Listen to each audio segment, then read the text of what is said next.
Greetings, friend. How are you doing today? I have a question for you. Have you ever feel or wonder that you might not be good enough? Perhaps you have a new project.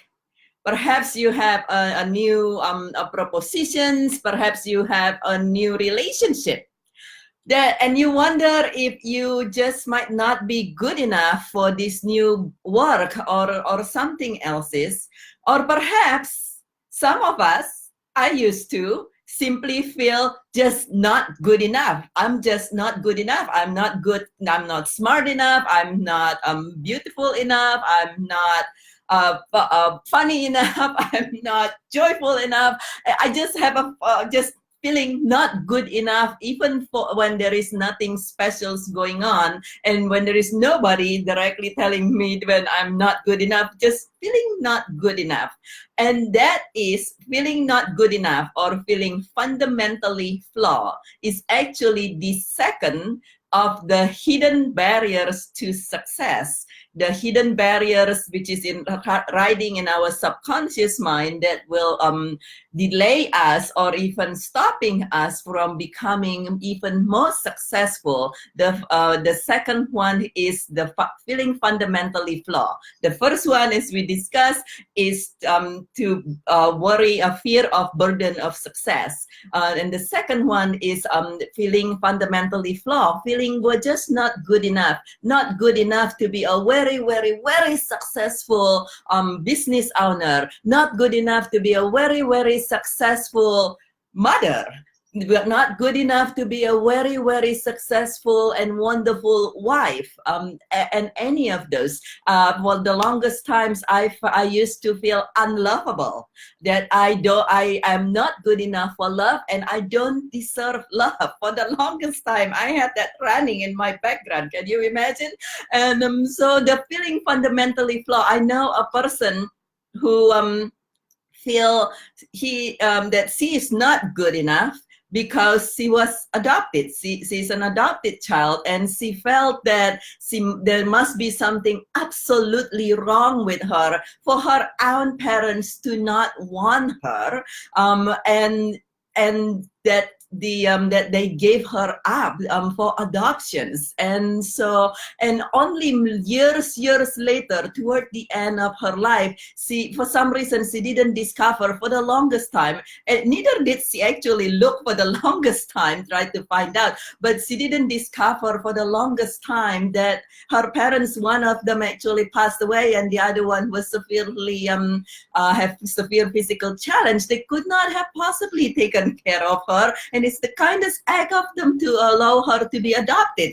And so, but she felt fundamentally flawed. She felt there is absolutely something wrong with her because she was given up for adoptions. And for multiple reasons, a lot of time we feel we're not good enough in something. Well, sometimes we simply feel we're just simply not good enough, which was the longest running story in the back of my head. I am not smart enough. I'm not pretty enough. I'm not fun enough. I was not fun enough, was not pretty enough, was not, all on and on and on and on. And so having those will interfere us from having a successful relationship. If our running story, which was in my back of my head in the past, was I was unlovable. I was completely unlovable, and I don't deserve love, and I will not be a good I would not be a good companion. That was my story in the past,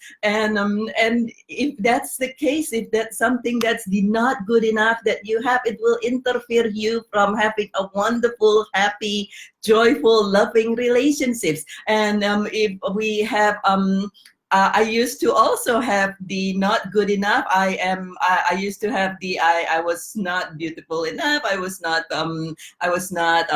good looking enough. I was too fat, and on and on and on and on. And that will definitely have it very challenging for us to have a great relationship with our body and our health. And the same thing if we believe that we weren't smart enough or thoughtful enough or something, it will become very challenging for us to have to have a wonderful career, a wonderful work, and a wonderful success. And so I invite you to just join me, if you'd like to just look back, not with judgment, not with criticism, but with just a kind glance, a kind look toward into ourselves, and say, is there some form of the not good enoughness story that that is still running in myself? That is there some form of not good enoughness story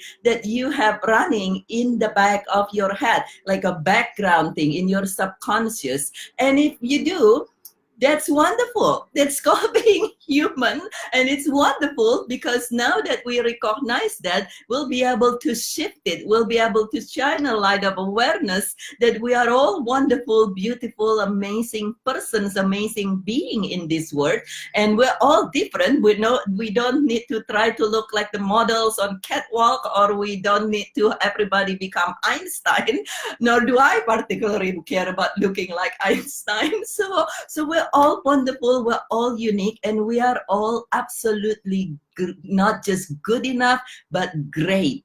We're all just wonderful. We're all lovable. We're all beautiful, and we are all deserve what it is that we would really, really love in our life. And so, just if you'd like to just to look in ourselves, look in yourself, and see what it is that's going on in the back of your head, in your subconscious, feel welcome if you'd like to share it in the comments below, or if you'd like to reach out to me for my support in shifting your belief of whatever it is, including not good enoughness.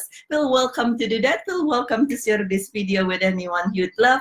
And I welcome your feedback in the comments as well. And I thank you very much for watching. I love you very, very much. I hope you have a wonderful day and a wonderful week, knowing that we are all absolutely good enough. We are all great and wonderful and beautiful and deserving of what it is we really, really love. And I hope to see you again very, very soon.